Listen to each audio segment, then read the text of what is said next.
बिस्मिल्लाहिर्रहमानिर्रहीम। अस्सलाम स्टूडेंट्स, उम्मीद है आप सब खैरियत से होंगे। आज हमारे पास जो है कंप्यूटर साइंस का लेक्चर नंबर 4 है, जो कि हमारा पहला चैप्टर जो है उसका लास्ट लेक्चर है।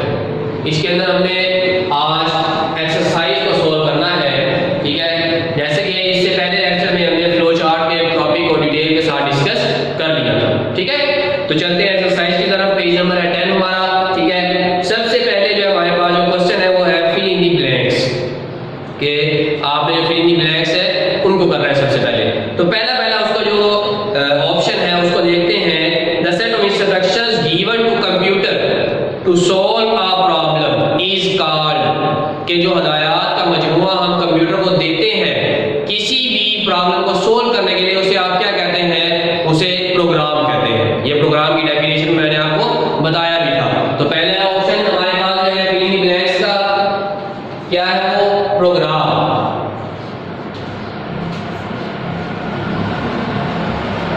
ठीक है।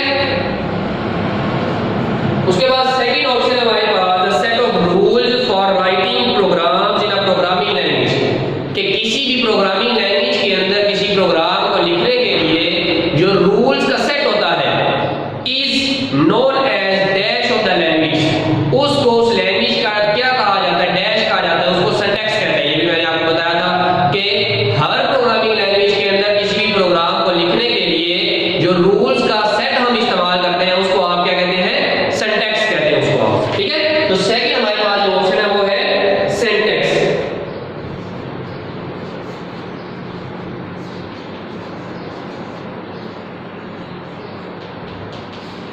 नंबर 3 हमारी फिल इन दी ब्लैंक्स है। Flow chart is the dash representation of algorithm.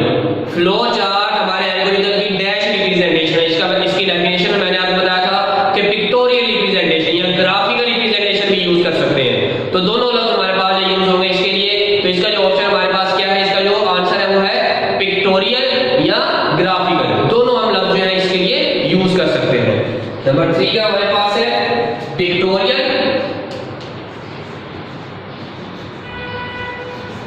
या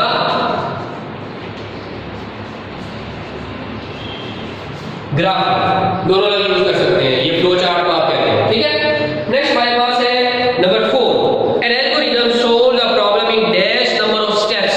ये भी मैंने आपको बताया था कि कोई भी एल्गोरिथम जो है वो फाइनाइट नंबर ऑफ स्टेप्स के अंदर सोल्व किया जाता है, यानी वो कहीं ना कहीं पर जाकर रुकेगा। वो 5 स्टेप होंगे, 7 स्टेप होंगे, 10 स्टेप होंगे, 20 स्टेप होंगे। फाइनाइट स्टेप है ये, कहीं ना कहीं तो इनको रुक रहे हैं ना, इनफाइनाइट स्टेप नहीं होते। तो हमारे पास dash number of steps finite answer है इसका, finite number of steps. Number 4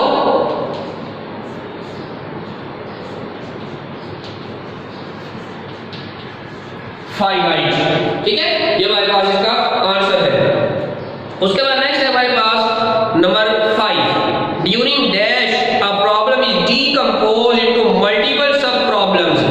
ये हमने अपना जो हमारा प्रॉब्लम सॉल्विंग का मेथड नंबर 3 था, उसके अंदर हमने देखा था प्रॉब्लम एनालिसिस के अंदर या एनालाइज द प्रॉब्लम के अंदर हमने क्या देखा था कि आपकी जो बड़ी प्रॉब्लम होती है उसको आप डीकंपोज करते हैं, डिवाइड करते हैं छोटी छोटी सब प्रॉब्लम्स में। तो क्या आएगा? ड्यूरिंग डैश, ड्यूरिंग एनालिसिस, ठीक है। तो एनालिसिस हमारे पास इसका ऑप्शन है नंबर 5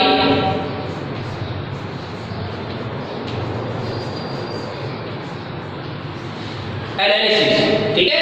या एनालाइज का प्रोग्राम भी लिख सकते हैं, दोनों लफ्ज यूज कर सकते हैं, क्योंकि उसके दौरान जो है आप अपनी बड़ी प्रॉब्लम को सब प्रॉब्लम में डिवाइड करते हैं। उसके बाद नेक्स्ट है हमारे पास number 6 debugging is the process of finding and removing dash in a program. Debugging की डेफिनेशन आ गई है कि डिबगिंग क्या होता है कि डैश को आपने फाइंड करना है और रिमूव करना है। किसको करना है?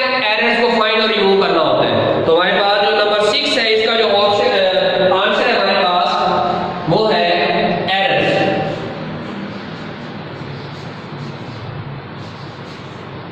एरर्स, ठीक है। Debugging is the process of finding and removing errors in a program, ठीक हो गया।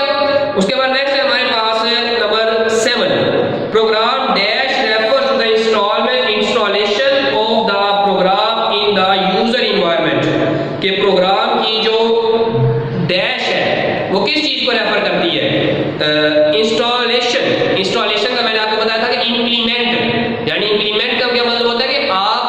प्रोग्राम को या सॉफ्टवेयर को अप्लाई कर देते हैं वहां पर जाकर, इंस्टॉल करते हैं आप अपना बंदा भेजकर, ठीक है। तो इसका क्या है, implementation. Program implementation refers to the installation. तो हमारे पास जो है नंबर 7 इसका जो ऑप्शन है वो है इंप्लीमेंटेशन।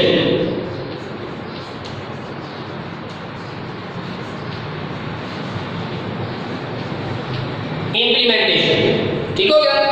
उसके बाद नेक्स्ट है हमारे पास जो है लास्ट है हमारा जो फिलिंग ब्लैंक्स है number 8 occurrence of dash error crashes the program. कि हमारे पास कौन सा एरर होता है जो कि हमारे प्रोग्राम को क्रैश करता है, ठीक है।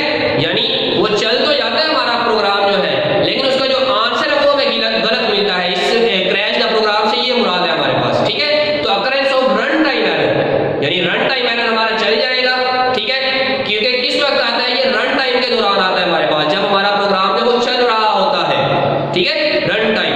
तो हमारे पास occurrence of run time error, last option number 8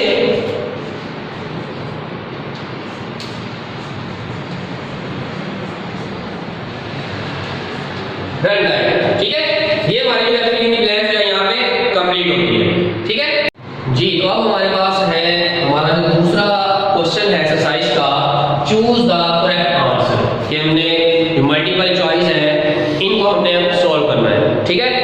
इसका पहला जो ऑप्शन है उसको देख रहे हैं, बेसिक इज बेसिक क्या है, बेसिक है high level language, low level language, assembly language, machine language. तो बेसिक जो है ये हाई लेवल लैंग्वेज है, ये हमने 9th क्लास के अंदर फर्स्ट चैप्टर के अंदर भी पढ़ा था।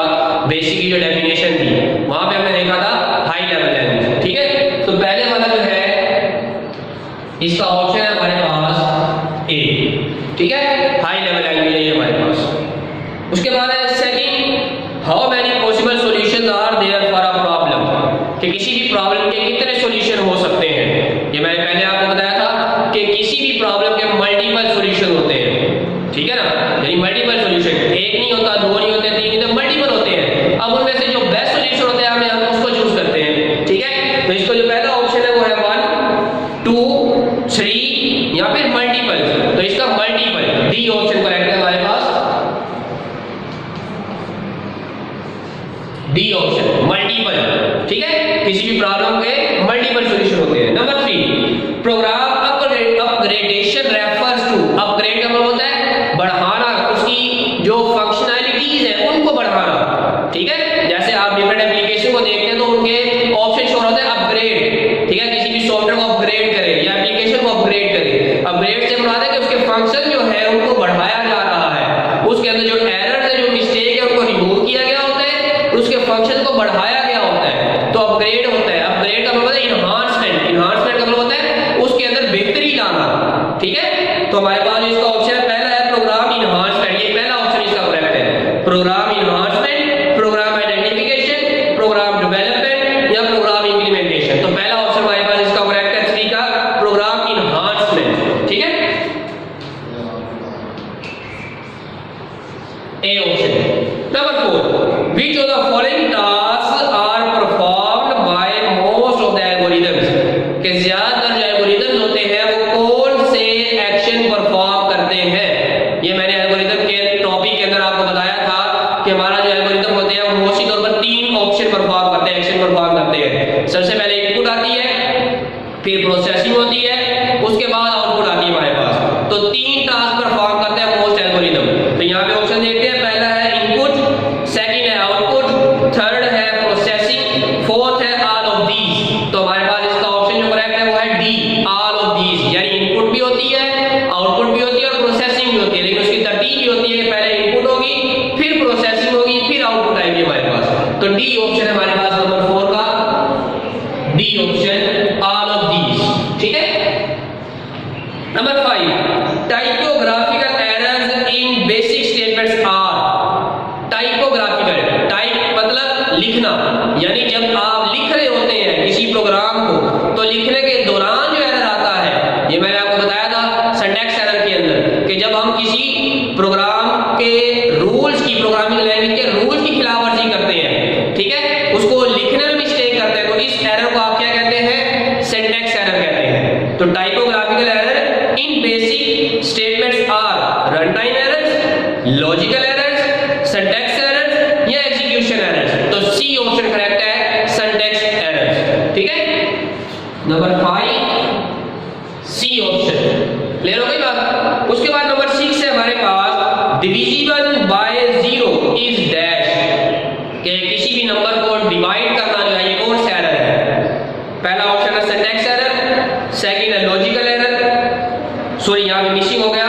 नंबर 6 ऑप्शन जो है वो है डायमंड सिंबल रिप्रेजेंट्स द, कि डायमंड सिंबल किस चीज को रिप्रेजेंट करता है, इनपुट आउटपुट को, डिसीजन मेकिंग को, प्रोसेसिंग को या रिमार्क्स को। तो डायमंड सिंबल जो है हमारे पास ये डिसीजन मेकिंग को रिप्रेजेंट करता है। ये भी मैंने आपको बताया था फ्लो चार्ट के अंदर, वहां पे जब हमने सिंबल्स पढ़े थे तो वहां पर हमने इसको देखा था। तो नंबर 6 जो है हमारे पास इसका बी ऑप्शन, बी ऑप्शन। ठीक है, number 7 divisible by zero is, कि जीरो को डिवाइड करना किसी भी नंबर पर वो कौन सा एरर होता है, syntax error, logical error, run time error, not an error. तो ये रन टाइम एरर होता है हमारे पास, किसी भी नंबर को जब आप जीरो पे डिवाइड करते हैं, जब आप इलीगल ऑपरेशन परफॉर्म करने का कहते हैं कंप्यूटर को, तो उस एरर को आप रन टाइम एरर का नाम देते हैं। तो इसका ऑप्शन है C option, number 7 C. Number 8 which of the following document describe various features of the software and the way it is used, कि कौन सा जो है हमारे पास ऑप्शन में से डॉक्यूमेंट को डिस्क्राइब करता है, उसके फीचर्स को बयान करता है सॉफ्टवेयर के। तो ये हमारे पास है डॉक्यूमेंट डिजाइन डिस्क्राइब, इसको मैंने आपको बताया जब हमने लास्ट हमारे पास जो स्टेप था डॉक्यूमेंटेशन ऑफ द प्रोग्राम, वहां पर हमने देखा था, वहां पे मैंने आपको बताया था यूजर मैनुअल गाइड बताया था। मैंने आपको कहा था कि इसको आप यूजर मैनुअल गाइड भी कहते हैं। तो देखें इसके option, software requirement specification, B option है प्रॉब्लम डिस्क्रिप्शन, सी ऑप्शन है यूजर मैनुअल और डी ऑप्शन है एल्गोरिथम। तो सी ऑप्शन करेक्ट है user manual. User manual guide भी कहते हैं, यूजर मैनुअल भी कह सकते हैं इसे आप। तो number 8 C option, C. Number 9 algorithm is a, algorithm क्या होता है, requirement document, design document, test document या यूजर गाइड। तो हमारे पास बी ऑप्शन करेक्ट है, डिजाइन डॉक्यूमेंट होता है। क्योंकि आप एल्गोरिथम है क्या, यही तो एल्गोरिथम है कि आपके पास जो स्टेप है उनको आप किसी डॉक्यूमेंट के ऊपर लिखें, किसी पेज के ऊपर लिखें स्टेप बाय स्टेप, उस चीज को आप जो है डिजाइन डॉक्यूमेंट भी कहते हैं और एल्गोरिथम भी कहते हैं। तो नंबर 9 हमारे पास जो है वो है B option, design document, B option. ठीक है, लास्ट